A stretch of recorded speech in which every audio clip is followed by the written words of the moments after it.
ஒவ்வொரு கிரகங்களுக்குமே அந்த கிரகங்களினுடைய அந்த தன்மை அப்படிங்கிறது இருக்கு இல்லையா, இந்த சூரியனிடமிருந்து ஒளியை பெற்றுக்கொண்டு அந்த கிரகங்களும் நம் மீது ஒளியை பாய்ச்சுகின்றன. அந்த ஒளி கற்றைகளின் மூலமாகத்தான் நம்மீது அந்த கிரகங்களினுடைய தாக்கம் என்பது வந்து சேருகிறது. ஆக எங்கேயோ இருக்கு, எத்தனையோ லட்சக்கணக்கான மைல்களுக்கு அப்பால் இருந்தாலும் அந்த சூரியனிடமிருந்து ஒளியை பெற்றுக்கொண்டு அந்த ஒளியினை நம்மீது அந்த கிரகங்களும் பாய்ச்சி கொண்டிருக்கின்றன.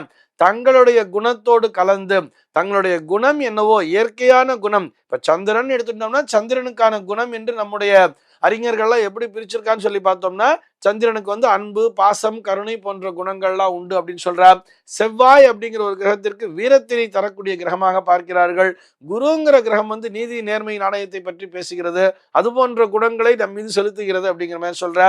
புதன் பார்த்தோம்னா புதன் தான் வித்யாகாரகன், எல்லா விதமான சகல விதமான கலைகளையும் கற்றுத்தரக்கூடியவராக புதன் இருக்கிறார் அப்படிங்கிற மாதிரி எல்லாம் ஒன்னையும் பிரிச்சு வச்சிருக்கா அப்படின்னு சொன்னா, நம்முடைய மகரிஷிகள் அனைவருமே ஞானிகள்.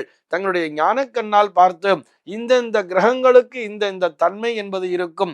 இந்த பூ உலகிலே வாழக்கூடிய மனிதர்களின் மீது அந்த கிரகங்களுடைய கதிர்வீச்சானது இந்த மாதிரி செயல்பட்டு அவரவர்கள் தங்களுடைய அந்த குணத்திற்கு தகுந்தாற்போல், அதாவது அந்த கிரகங்களினுடைய குணத்திற்கு தகுந்தாற்போல் இவர்களும் செயல்படுவார்கள் என்பதை கணக்கிட்டு வைத்திருக்கிறார்கள்.